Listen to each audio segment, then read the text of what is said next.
3 நிமிஷத்துல உங்க மூளைக்குள்ள எவ்வளவு முடியுமோ அந்த விஷயத்தை நான் சொல்லிக்கிறேன். கவனிங்க, ஆழமா கவனிங்க. டேட்டாபேஸ் மேனேஜ்மெண்ட் அற்புதமான விஷயம் இது. அப்படின்னா என்னங்க? டேட்டாபேஸ் தான் எல்லாமே இல்லையா? இப்ப நம்ம சின்ன வயசுல இருந்து பிசினஸ் தொடங்கியதுல இருந்து நீங்க எவ்வளவு நம்பர்களை ஸ்டோர் பண்றீங்க, அதான் விஷயம். ஒரு நம்பர்கள் உங்க வாழ்க்கையவே மாற்றும். ஓகேவா? அப்போ இந்த நான் வந்து இப்போ 12 இயர்ஸ் வந்து நெட்வொர்க் மார்க்கெட்டிங்ல இருந்திருக்கேன். இந்த 12 வருஷத்துல நான் மீட் பண்ண மனுஷங்க டைரியா வந்து எழுதி வச்சிருக்கேன்.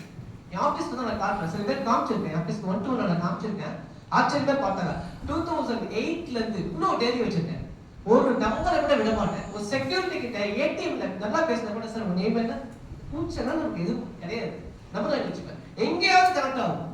ஃபார் எக்ஸாம்பிள் என்னோட 2019ல நான் வாங்கின ஒரு கஸ்டமர் தான் மிஸ்டர் ஜெயக்குமார். என்னோட 4000 டேட்டா பேஸ்ல ஒரு நம்பர், ஒரு சாதாரண ஒரு நம்பர், அவர் கூட எப்படி பேசி பழகி உறவாடிய விதத்தில் இந்த இன்வைட் பண்ண அசல் வாங்கன்னு நான் இங்கே நிக்கிறேன். ஒரு மேஜிக் மிக்ஸ்ல வந்த ஒரே ஒரு நம்பர் இன்னைக்கு நிக்க வச்சிருக்கேன். அப்ப நான் எப்படி யூஸ் பண்ணியிருக்கேன்? என்கிட்ட லேண்டோட நான் கேட்டீங்க இல்லையே, என்ன நான் அவரும் நான் மதிச்சு அவரும் என்ன மதிச்சாரு பழகணும், அதை விளைவு நான் இங்க இருக்கேன். இப்ப இங்க இருந்து பாத்தீங்கன்னா ஜெயக்குமார்க்கு வந்து 234 கான்டாக்ட்ஸ் எழுதி வச்சிருக்கேன். சார் நான் யாருமே மீட் பண்ணல, இன்ஸ்பெக்டர் யார் பேர் இதுல இல்ல. இது எல்லாமே வந்து திருச்சி, மதுரை, தேனி மாதிரி ஓடி சேமிச்சு வச்ச நம்பர்ஸ். இது எல்லாமே இன்னும் ஒருத்தர் மீட் பண்ணல. கால் பண்ணி ஹஸ்பண்ட் சொல்லி மட்டும் வச்சிருவேன், வீடியோஸ் அனுப்பிச்சிடுவேன், அப்பப்பா ஹாய் சொல்லி வச்சிருவேன், டெக்ஸ்ட் மெசேஜ் பண்ணி வச்சிருவேன், விஷஸ் பண்ணி வச்சிருவேன், நான் இருக்கேன்னு சொல்லி வச்சிருவேன். நேரம் கிடைக்கும் போது ஒருத்தரையா மீட் பண்ணுவேன். டேட்டாபேஸ் மேனேஜ்மெண்ட் ரொம்ப முக்கியம். நான் வீக்கெண்ட் நெட்வொர்க் பிரைவேட் லிமிடெட்ல 8 வருஷம் இருந்தேன். நெட்வொர்க்ல மல்டி லெவல் மார்க்கெட்டிங்ல. அதோட ஒரு நிமிஷம் மட்டும், அது சீஃப் தனபால் 500 கோடி ரூபாய் சம்பாதிச்சிருக்காரு. அவர் சேம் கிரீன் பார்க் ஹோட்டல்ல 2005ல மீட்டிங். நான் சின்ன பையன் உட்காந்து பார்த்துட்டு இருக்கேன். எல்லாரும் கேட்கறாங்க, தனப்பா உங்க பெரிய சீக்ரெட் என்னன்னு.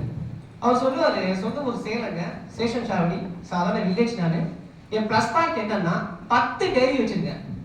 யாரை பார்த்தா நம்பர் நோட் பண்ணிப்பேன். அப்போ நோக்கியா காலம், SMS காலம். அந்த 10 டைரி என்ன பிசினஸ் ஸ்டார்ட் பண்ண உடனே எல்லாருக்கும் ஃபோன் பண்ணேன், பேசினேன், கோட் ஷூட் போட்டு 10வது படிச்சேன். 500 கோடி ரூபாய் சம்பாதிச்சிட்டேன். அது வாழ்க்கையை மாறி போச்சு. ஒரு ஏக்கர் 1 லட்சம் ரூபாய் 100 ஏக்கர் வாங்கி போன ஸ்ட்ரீட் வந்து 2008ல இன்னைக்கு ஒரு கிரவுண்ட் 1 கோடி ரூபாய். நீங்க மல்டி போச்சு 2000 கோடி. Only database management. கவனிங்க, சிஎன்ஐல ஒரு ஸ்லாட் ஒரு 2 நிமிஷம் 3 நிமிஷம் பேசிருக்கோம். ஒருத்தர் பேசலாம், தயவு செய்து விஷயத்தை விட்டுறாதீங்க. ரொம்ப முக்கியமான விஷயம். இன்னையில இருந்து நோட் பண்ணி வைங்க. எல்லா நம்பர்ஸையுமே கான்டாக்ட் நோட் பண்ணி வைங்க, எழுதி வைங்க. இன்னைக்கு நாளைக்கு மீட் பண்ணுங்க. So database